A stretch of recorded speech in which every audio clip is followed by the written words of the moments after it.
Hello everyone, this is a video to show you how to wire a forward and reverse contactor for a motor starter, for a three-phase motor. So I have my three-phase motor right here, and it requires to have three leads coming into it, a 1, 2, and 3.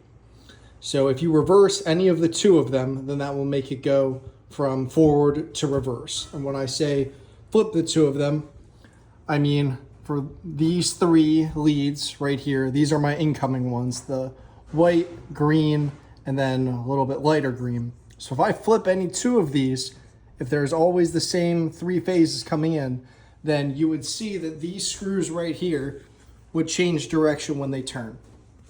So to do that, instead of having to manually flip them each time, you can have a forward and reverse starter. So that's what this is. So the key concepts are that it comes in two sides. You have the power side and then you have the control side. They're two separate circuits. So for the power side here, you have it coming in from the breaker. For me, it is coming at 240 volts. So this three-phase motor comes out with 240 or 480 for the voltages.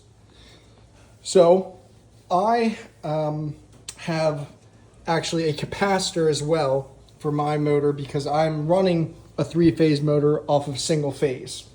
But the concepts are exactly the same. So you'll have three wires coming in, and then you want to reverse one of them. So we started here.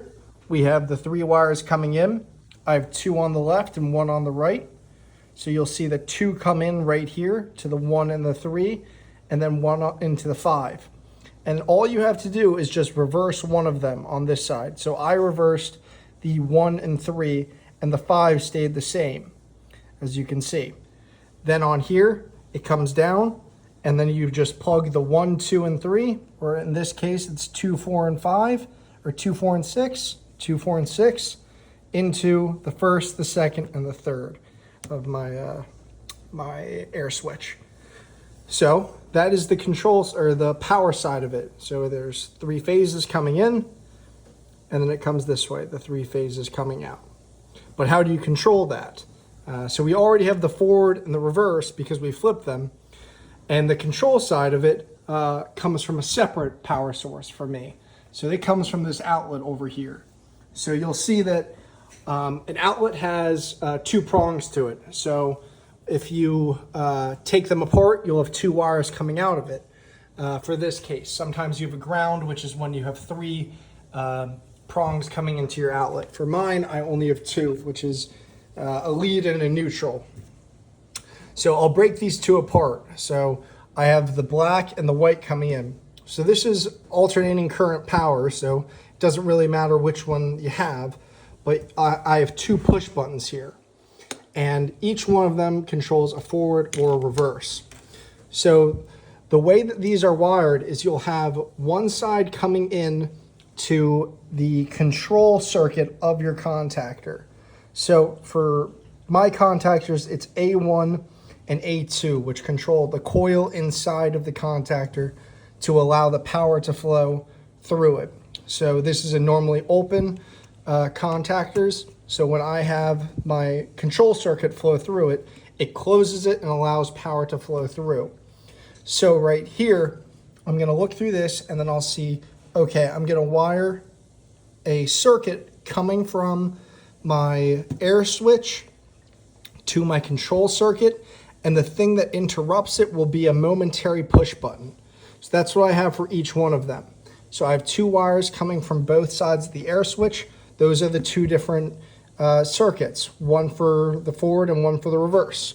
So if you just trace the wire, you'll be able to see that this goes into the top sides of both my contactors, the A1 and the A1, and they both come out the back side, the A2 and the A2, and they always converge on the back end of each of them. So they're separate here and here. And that's the big picture of it all. So you have your control circuit, you have your power circuit, and then it all flows the three phases into your three-phase motor. So if you look at your three-phase motor, you'll see that on the side of it, there's generally a diagram for showing how to do it with dual voltage. So for mine, I have the lower volt, which is the 230, so 4, 5, and 6. I have a little bit of a circuit board up here, so mine's a little bit different than yours maybe. You probably have a panel on the side of your three-phase motor, but it's all the same. So I wouldn't recommend running a motor long-term the way that I have it wired up, which is instead of having a true three-phase power, I have 240 volt, but with a capacitor on one to just simulate starting a motor, then running off of 2 phases. So I'll get started and show you what it sounds like. So my first air switch right here, I'm going to turn this on. I have power coming to my power circuit right here. And now I have a switch here that controls the power going to the motor. So I'll turn this switch on. Now it's energized. Now nothing will happen right now if I click these buttons, see, because my control circuit isn't energized. When I flip this control circuit, now my buttons will work. So if I click green, now there will be flow coming through A1 and A2. And now that's going to open up, or that's going to close the contactor, allowing the power circuit to flow to my three-phase motor. So you'll see when I click the green button here, close the contactor, the motor is turning. And you can see the direction of it here.